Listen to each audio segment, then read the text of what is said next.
My name is William Landers. I'm with the Ameriborn Constitution News. How are you, sir? I'm very fine, thank you very much, William. My name is Jim Vicevich. And you have a radio show, I believe, right? I do, on WTIC 1080. It's a 50,000-watt station, so we cover pretty much all of New England, at 9 to 12 in the morning. Now, what brought you out here today to Congressman Larson's event? Well, I mean, you got to know what's going on, and so you have to see it. You can't just rely on what other people are saying all the time. You got to know what's going on, and the only way you can do that is by being there, so you can report on it, you can tell people. Now, I remember that you were at the Hartford Tea protest, and you were a speaker there? I was. Yes, I was. It was a great event. I mean, I was stunned at the size of the crowd. And that was grassroots. I mean, make no mistake about that. There was nothing astroturfing about it.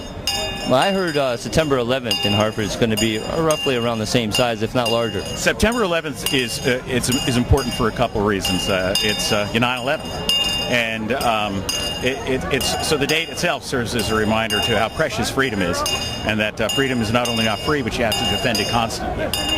In this particular case, what we're trying to do is defend the Constitution against what we see as an unwarranted, unneeded, unnecessary, and in the wrong hands, potentially dangerous growth of the federal government, an intrusion into our lives, I believe.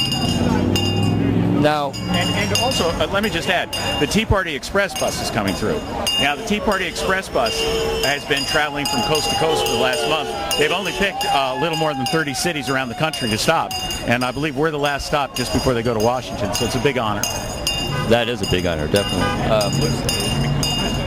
Now, I remember the Federal Reserve System and how it was created, and how they are a private banking cartel, which is coexistent with our United States government. Do you feel if this single payer or a public option goes through that the same thing, an insurance cartel will be created, and that they will reap more profits in the long run by controlling us in general?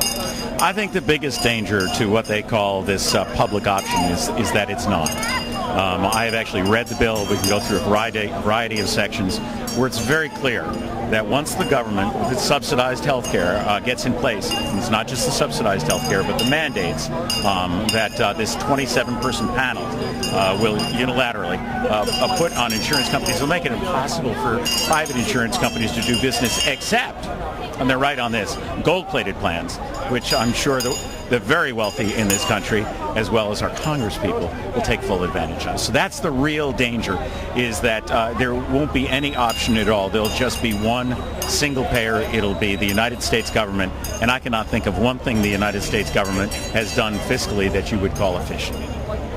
Well, I thank you, Mr. Vicevich, and again, my name is William Landers. I'm with the Ameriborn Constitution News. Thank you. God bless you. Thank you for talking.